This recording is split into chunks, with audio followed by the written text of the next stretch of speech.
Google ನಮಗೊಂದು layout ಕೊಡುತ್ತೆ ಏನಪ್ಪಾ ಅಂತಂದ್ರೆ, ನಾನು ನನ್ನ ಒಂದು ಗೂಗಲ್ ಫಸ್ಟ್ ಪೇಜ್ ಅಲ್ಲಿ ಹ್ಮ್. ನಾನು ಟಾಪ್ 4 ಆಡ್ಸ್ ಗಳನ್ನ ತೋರಿಸ್ತೀನಿ. ಅಂಡ್ ಸಿ ನಾನು ಸ್ಕ್ರೋಲ್ ಮಾಡಿದಾಗ ಬಾಟಮ್ ಅಲ್ಲೂ ಕೂಡ ಆಡ್ಸ್ ಇದೆ. ಹೌದು.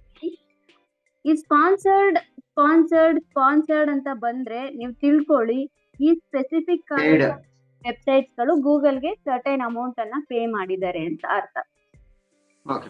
ಓಕೆನಾ? ಸೊ ಗೂಗಲ್ ನಮಗೆ ಒಂದು ರೂಲ್ ಆಗ್ತದೆ, ನಾನು ನನ್ನ ಒಂದು ಗೂಗಲ್ ಫಸ್ಟ್ ಪೇಜ್ ಅಲ್ಲಿ ನಾನು ತೋರ್ಸೋದು 7 ಆಡ್ಸ್ ಅಷ್ಟೇ.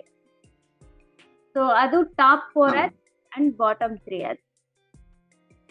ಅಂಡ್ ಯಾವಾಗ್ಲೂ 7 ಆಡ್ಸ್ ಇರ್ತಾವ? ನೋ, ಕೆಲವೊಂದ್ ಸರ್ತಿ ಒಂದೇ ಆಡ್ ಇರುತ್ತೆ, ಕೆಲವೊಂದ್ ಸರ್ತಿ 2 ಆಡ್ ಇರುತ್ತೆ, ಬೇಸ್ಡ್ ಆನ್ ಕಾಂಪಿಟೇಟಿವ್. ಹೌದು. ಮ್ಯಾಕ್ಸಿಮಮ್ ಅಂತ ಅಂದ್ರೆ 7 ಆಡ್ಸ್.